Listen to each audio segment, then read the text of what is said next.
Students, मैं आज आपको डायगोनल स्केल का क्वेश्चन बता रहा हूं जो इस प्रकार से है कि एक मापनी की रचना करें जिस पर 180 मीटर को नक्शे पर 9 सेंटीमीटर से दिखाया गया है। मापनी पर 268 मीटर की दूरी दिखाएं। इस क्वेश्चन को सॉल्व करने के लिए मैं सबसे पहले आरएफ का फॉर्मूला लिखूंगा। आरएफ बराबर वस्तु के नक्शे पर दूरी बटे वस्तु की वास्तविक दूरी। फिर मुझे क्या दिया हुआ है क्वेश्चन में दे रखा है नक्शे पर दूरी 9 सेंटीमीटर है, तो वस्तु की नक्शे पर दूरी 9 सेंटीमीटर और वस्तु की वास्तविक दूरी 180 मीटर है। ये 9 सेंटीमीटर तो नक्शे पर दूरी है और ये है वास्तविक दूरी।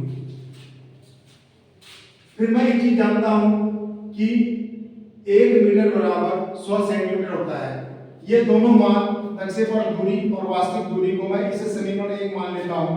इन दोनों मानों को मैं समीकरण 1 में रख देता हूं।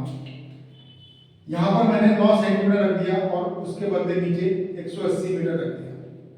अब इसमें दोनों यूनिट में, जैसे मैंने कल भी आपको बताया था कि दोनों यूनिट में मैं कंपेयर करूंगा कि सेंटीमीटर और मीटर में बड़ा कौन है, तो मीटर बड़ा है। मैं इसे एलिमिनेट करने के लिए एक क्रॉस का चिन्ह बनाऊंगा। यहाँ 1 मीटर लिखूंगा ऊपर और नीचे 100 सेंटीमीटर लिखूंगा। 1 मीटर माने 100 सेंटीमीटर माने बराबर तो एक ही होता है।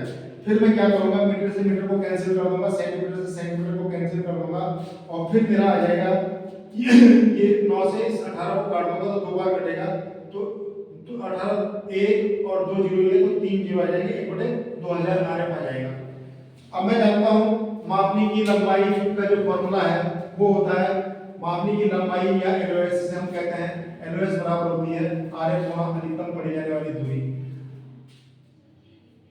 आरएफ है 1/2000। अब अधिकतम दूरी हम कैसे लेंगे? इस क्वेश्चन में हमें अधिकतम दूरी नहीं दे रखी है, तो हम क्या करते हैं कि जो 268 दे रखा है इससे बड़ी दूरी राउंड ऑफ लेते हैं। जैसे हमारे यहाँ पे 268 है तो हमारे यहाँ पे 268 है, तो इससे बड़ी दूरी 100 में हमारी 300 मीटर आती है, इसलिए हम यहाँ पर अधिकतम दूरी 300 मीटर ले लेते हैं। ये हमने 300 मीटर की दूरी ले ली। फिर जब इस 300 मीटर की दूरी को इस 300 मीटर की दूरी को आरएफ से गुणा करता हूं और इस के लिए मुझे मीटर को हटाने के लिए 1 मीटर यहाँ लिखना पड़ेगा, 100 सेंटीमीटर ऊपर लिखना पड़ेगा, मीटर से मीटर कट जाएगा तो मेरा ये 15 सेंटीमीटर आ जाएगा। अब मैं क्या करता हूं, एक 15 सेंटीमीटर की लाइन खींचूंगा, 15 सेंटीमीटर की लाइन खींचूंगा जो इस प्रकार से है। ये 15 सेंटीमीटर की लाइन आ गई बच्चों। फिर मैं इस पर एक न्यून कोण बनाऊंगा और उस जो न्यून कोण मैं बनाऊंगा वो बिना नाप के बनाऊंगा, ऐसे स्केल करके बनाऊंगा मैं। उस पर मैं फिर उस पर प्रकार से दूरी भरूंगा जो कि बिना नाप की होगी। सपोज मेरा मोटा जो है ये प्रकार की नोक है और ये जो सबसे छोटी उंगली है ये पेंसिल की नोक है, तो मैंने यहाँ 1 काटा, फिर इसी दूरी का दूसरा चाप काटना 2, फिर इस दूरी का तीसरा चाप काटना 3। इस प्रकार मैं 3 चाप काटूंगा, 1 2 और 3 चाप काटूंगा और जो ये लाइन है मेरी इसके लास्ट से इसे मिलाऊंगा। उसके बाद मैं क्या करूंगा कि इस लाइन के पैरेलल यहाँ पे लाइन खींचूंगा। ये मैंने लाइन खींच दी, दूसरी लाइन, फिर इसके पैरेलल में तीसरी लाइन खींचूंगा और फिर मैं डायगोनल स्केल बनाने के लिए यहां पर 2 से 2.5 सेंटीमीटर की हाइट उठाऊंगा। ये मैंने हाइट उठा दी बच्चों, 2 से 2.5 सेंटीमीटर की हाइट। उसके बाद मैं जो बीच के हिस्से हैं इनको वर्टिकली मिलाऊंगा। यहाँ पे 0 लिखूंगा, यहाँ पे 100 लिखूंगा, यहाँ पे 200 मीटर लिखूंगा। ठीक है। अब उसके बाद मैं जो ये पहला वाला पार्ट है इसके 10 हिस्से करूंगा, क्योंकि मुझे 100 के 10 हिस्से करने हैं, तो मैं इस तरह से यहाँ हिस्से करूंगा 1 2 3 4 5 6 7 8 9 10। सबसे नीचे वाले को 0 लिखूंगा, फिर 10 20 30 40 50 60 70 80 90 और ये हो गया 100। यहाँ पर मैं मीटर लिखूंगा। फिर मैं क्या करूंगा, जैसे मैंने कल भी बताया था आपको कि यहाँ पर मैं इस 0 को इस 0 से मिलाऊंगा, इस 0 को इस 0 से मिलाऊंगा इस तरह से। और फिर इसके पैरेलल ये लाइनें खींचता चला जाऊंगा। ऐसे मैं लाइन खींचता चला जाऊंगा, दूसरी पैरेलल लाइन, इसके पैरेलल ये, फिर ये पैरेलल, फिर ये पैरेलल लाइन खींच दूंगा।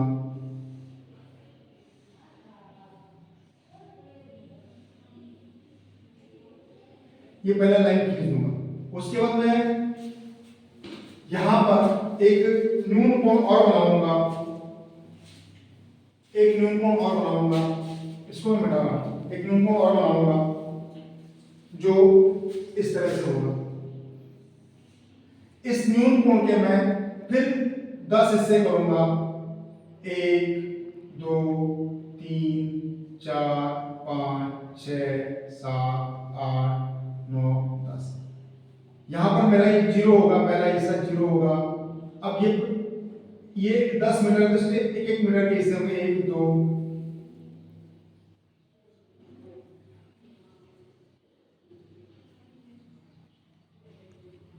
1 2 3 4 5 6 7 8 9 और ये 10, ये भी मीटर होगा बच्चों। इस 10 वाले हिस्से को मैं सीधे इससे मिलाऊंगा। उसके बाद इस लाइन के समांतर यहां लाइन खींचता चला जाऊंगा।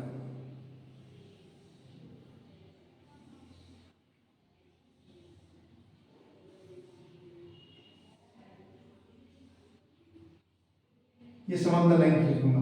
अब मुझे विकर्ण मापनी बनानी है।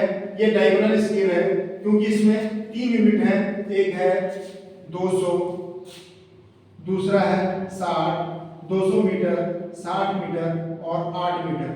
तो 3 है इकाई, दहाई, सैकड़ा। तो मैं क्या करूंगा, अब विकर्ण मापनी बनाने के लिए ध्यान से समझिए, जो मेरा यहाँ पर ये 100 का हिस्सा आया और ये 90 का आया, मैं 90 को 100 से इस तरह से विकर्ण के रूप में मिलाऊंगा।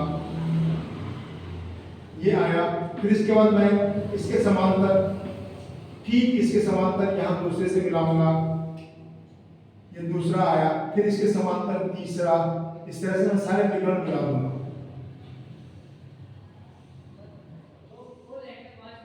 लास्ट में मैं 0 से भी मिलाऊंगा, यहाँ 0 से भी विकर्ण मिलेगा जो 0 से 10 के बीच होगा। अब मुझे लंबाई नापनी है 268, तो 200 मीटर तो मेरा यहाँ से आएगा बच्चों, और 60 मीटर यहाँ से आएगा, और 8 मीटर के लिए मैं यहाँ से लूंगा, ये वाली लाइन आ रही है, और इसे लूंगा ठीक 60 मीटर तक के लिए यहाँ पर।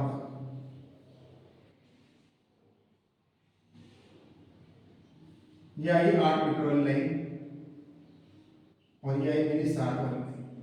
यहाँ पर मैं क्रॉस करूंगा, और यहाँ से कुछ बच्चे यहाँ से उठा रहे हैं जो गलत है, कुछ यहाँ से उठा रहे हैं वो गलत है।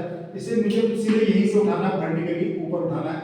यहाँ से ये हाइट मेरी 5 mm रहनी चाहिए, और यहाँ से ये हाइट 5 mm रहनी चाहिए, और इसके बीच में एक लाइन खींच दूंगा, और इस लाइन के ठीक बीचों बीच में ऊपर लिख दूंगा 2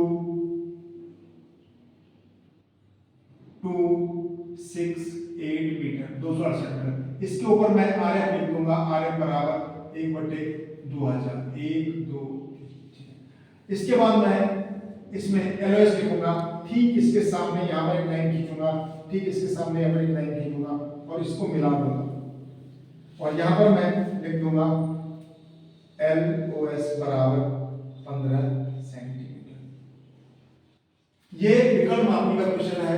इसमें मैं 3 इकाई दिखा रहा हूँ, 200, 260 और 8 मीटर। ओके बच्चों, वीडियो को लाइक करें, सब्सक्राइब करें, और मेरे से पर्सनली संपर्क करने के लिए, मेरे से पढ़ने के लिए मेरा मोबाइल नंबर नोट करें, 90 45 10 28 60।